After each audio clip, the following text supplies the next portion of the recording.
हे देवी, माघ महात्म्य के 9वें अध्याय का पठन मैं शुरू कर रहा हूँ। विष्णुदूत ने आगे कहा, हे मित्र विकुमंडल, अतिथि सेवा के समान ही अक्षय पुण्यदायक दूसरा कार्य है अन्न का दान। शास्त्रों में अन्नदान को प्राण दान के समान माना गया है, इसलिए अन्नदान करने वाले दानी उत्तम दैदीप्यमान विमानों में बैठकर स्वर्ग को गमन करते हैं तथा स्वर्ग में अनंत काल तक निवास करने के बाद पुनः दिव्य शरीर धारण कर पृथ्वी पर उत्तम कुल में जन्म लेते हैं।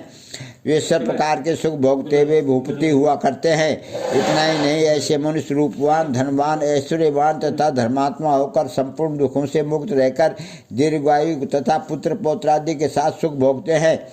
देवदूत ने आगे कहा, हे मित्र, जब राजा केसरी ध्वज स्वर्ग का भोग पूरा कर पृथ्वी पर आने लगे तो धर्मराज ने उनसे कहा था, हे राजन, पृथ्वी से लौटकर यदि पुनः पूर्व स्वर्ग में आना चाहते हो तो पृथ्वी पर जाकर अन्न दान अवश्य करना। हे मित्र, ये वचन मैंने स्वयं धर्मराज के मुख से सुने हैं। जो मनुष्य ग्रीष्म ऋतु में जल का दान करते हैं तथा सभी ऋतुओं में अन्न का दान करते हैं, वे स्वर्ग में अनंत काल तक दिव्य सुखों को भोगते हैं। पहले किए गए पापों से मुक्ति का उपाय बतलाते हुए देवदूत ने कहा, हे वैश्यराज, जो मनुष्य अपने मनसा वाचा कर्मणा किए गए समस्त पापों का शास्त्रोक्त विधि से प्रायश्चित करते हैं, उन्हें भी देवताओं की कृपा से उत्तम लोकों की प्राप्ति होती है। इसी प्रकार गायत्री मंत्र तथा वेद मंत्रों का जाप करने वाले और धार्मिक कथाओं का श्रवण करने वाले भी उत्तम सद्गति को प्राप्त करते हैं।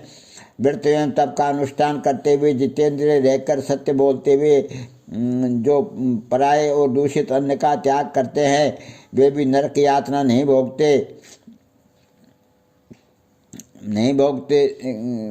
पाप की कमाई से दूर रहकर धर्म आधारित जीविका पर निर्भर रहते हुए जो व्यक्ति सदाचारी जीवन व्यतीत करते हैं, उन्हें तो स्वर्ग प्राप्ति निश्चित ही है। जो मनुष्य जिसके अन्न और धन का उपभोग करता है वह उसके पापों का भी भागीदार बनता है, इसलिए सदैव ही दान करते रहना चाहिए और पराश्रित कभी नहीं रहना चाहिए। विष्णुदूत का ये उपदेश सुनकर विकुंडन ने पूछा, हे मित्र, इनके अतिरिक्त अन्य वे कौन से कर्म हैं जिनके करने से मनुष्य यमपाश से मुक्त हो जाते हैं, तथा वे कर्म कौन से हैं जिनको करने से प्राणी को नरक प्राप्त होता है। विष्णुदूत ने कहा, हे मित्र, जो मन वचन कर्म तथा चिंतन से किसी भी समय या अवस्था में दूसरों को किसी भी प्रकार का कष्ट नहीं देते हुए नरक में नहीं जाते। प्राणियों की हिंसा करने वाले मनुष्यों का तो जब तप दान यज्ञ वेद पाठ धार्मिक अनुष्ठान करके भी उद्धार नहीं होता। ऋषियों तथा महर्षियों ने सदैव भी हिंसा को हेय और पाप कहा है।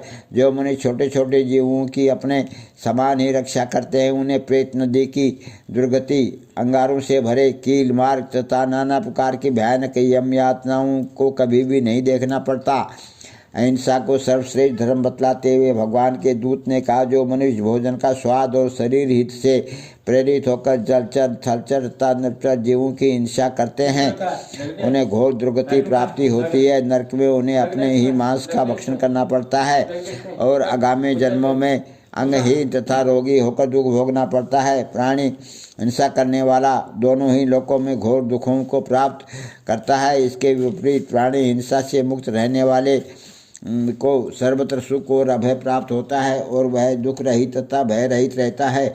जैसे सभी नदियाँ, नालों तथा झीलों का जल अपनी यात्रा पूरी कर समुद्र में समाहित होते हैं, उसी प्रकार संसार के सभी धर्म अहिंसा से प्रारंभ होकर अहिंसा में ही समाहित होते हैं। अतः ऐसे मनुष्यों को जो दोनों लोकों में सुख चाहते हैं, उन्हें हिंसा तथा अन्य पापों से अपनी रक्षा करनी चाहिए। बोलो 9वां अध्याय का समाप्त। हे देवी, मैंने माघ महात्म्य का 9वां अध्याय तुम्हारे को सुनाया है, इसको ग्रहण करना।